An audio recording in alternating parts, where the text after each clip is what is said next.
भारत ने मंगलवार को अपनी ताकत में और इजाफा कर लिया। अब दुश्मन का हर नापाक मंसूबा ब्रह्मोस सुपरसोनिक क्रूज मिसाइल नेस्तनाबूद कर देगा। भारतीय नौसेना ने मंगलवार को ब्रह्मोस सुपरसोनिक क्रूज मिसाइल के एंटी शिप वर्जन का सफल परीक्षण किया। यह परीक्षण अंडमान और निकोबार द्वीप समूह में किया गया। इससे पहले 24 नवंबर को सतह से सतह तक मार करने वाली सुपरसोनिक क्रूज मिसाइल ब्रह्मोस का सफल परीक्षण किया गया था। दरअसल लाइन ऑफ एक्चुअल कंट्रोल यानी LAC पर जारी तनाव के बीच भारत अपनी ताकत बढ़ाने में जोर शोर से जुटा है। पिछले 3 महीनों से एक के बाद एक कई क्रूज और बैलिस्टिक मिसाइलों का परीक्षण किया जा रहा है।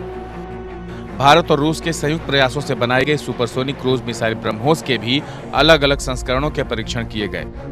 ब्रह्मोस अपनी श्रेणी में दुनिया की सबसे तेज परिचालन प्रणाली है और DRDO द्वारा विकसित इस मिसाइल प्रणाली की सीमा को अब मौजूदा 290 किलोमीटर से बढ़ाकर 450 किलोमीटर कर दिया गया है। लेकिन इसकी गति 2.8 मैक यानी ध्वनि की गति से लगभग 3 गुनी कायम रखी गई है।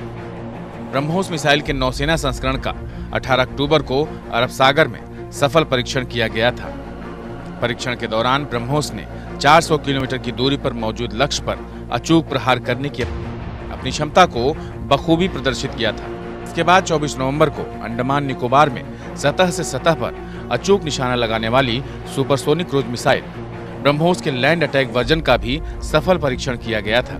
ऐसे में आज सुपरसोनिक क्रूज मिसाइल ब्रह्मोस के एंटी शिप वर्जन का सफल परीक्षण किया गया। सेना के सूत्रों के अनुसार भारतीय वायुसेना और नौसेना अगले कुछ दिनों में ब्रह्मोस के कुछ और नए संस्करणों का भी अलग अलग परीक्षण करेगी, जो धरती, आकाश और समंदर में दुश्मनों के हर मंसूबे को ध्वस्त करेगा।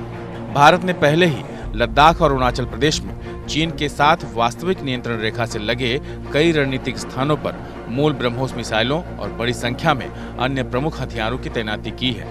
भारत ने पिछले 2.5 महीनों में रुद्रम 1 नामक विकिरण रोधी मिसाइल सहित कई मिसाइलों का भी परीक्षण किया है।